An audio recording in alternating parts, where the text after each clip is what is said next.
Today we'll learn about the humble beginnings of baby food on this episode of Antique Bottle Stories.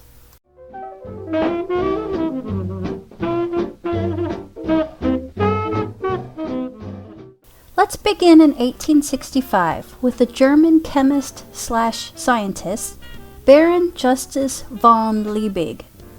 He suggested that if foods consisted of protein, carbohydrates, and fats, couldn't these nutrients then be combined to replicate mother's milk?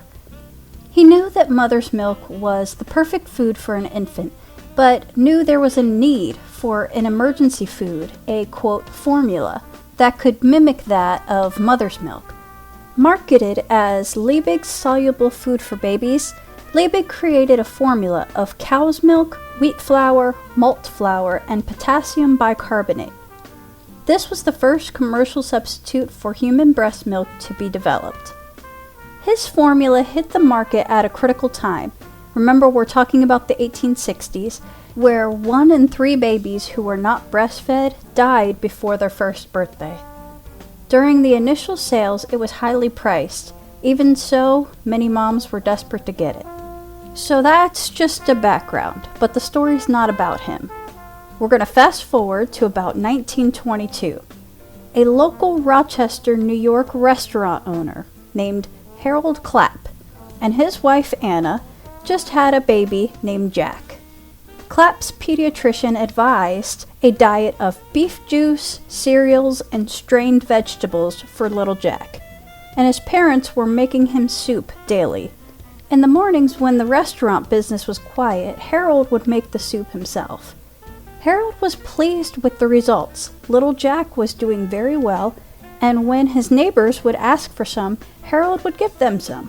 He was seen bicycling around Rochester, taking baby food to his neighbors, including the Clunes, who had a newborn. Mr. Clune was impressed, and he wrote, quote, "His home-prepared and home-packed products were carried on a metal rack on the handlebars," unquote. Next thing you know, everybody wants some. Like many businesses in the 1800s and early 1900s, sometimes going into business happened by accident. Many people would make concoctions in their kitchen, give them out to neighbors and friends, and next thing you know, word got around and you're in business.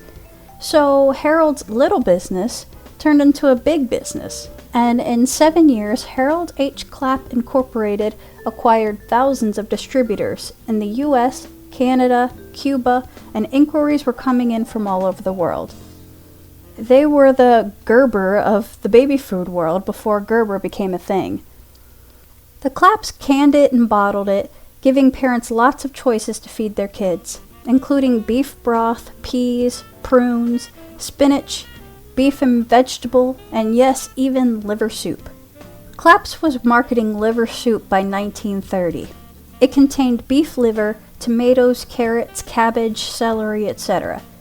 The label on the can noted that the soup wasn't just for infants. It was also for convalescents and adults on soft diets. The company was bought by Johnson & Johnson in 1931, but manufacturing remained in Rochester. Harold Clapp turned to other activities, serving as Monroe County Public Welfare Commissioner from 1933 to 1936. By the time Harold died suddenly in 1939 at age 48 of streptococcus infection, which is basically strep throat, the business was worth $20 million. He left 3 teenage sons, Jack, Charles, and Donald. Little Jack, the reason it all started, lived to be 90 years old, just recently dying. I guess those meals that his dad made for him were really good for him. American Home Products purchased the Clapp Company in 1939. During the 1940s, the baby foods were heavily promoted in magazine and newspapers as okayed by doctors and babies.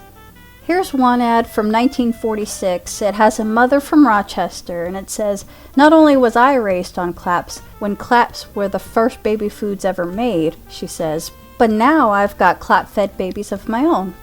In 1953, the Clapp Company was sold again to Duffy Mott, and production of Clapp's baby foods continued until January of 1972. After that, the brand was no longer available. Among other competitors, Clapp lost out to Gerber, which Gerber actually started out the same way Clapp's did.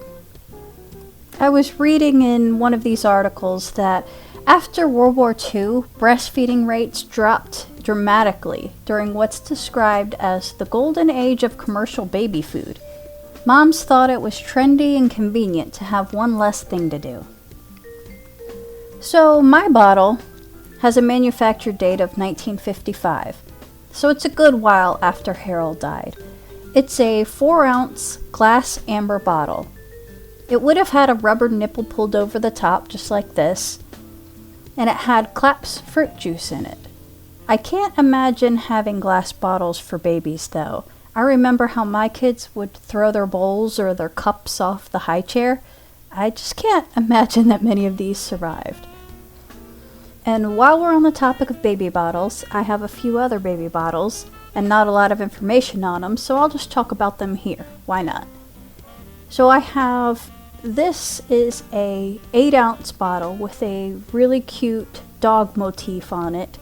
I don't have a year on this. I've seen some guesses from the 30s to the 50s. It has an old rubber nipple on it, which has seen better days, but it's still really cool that it's there.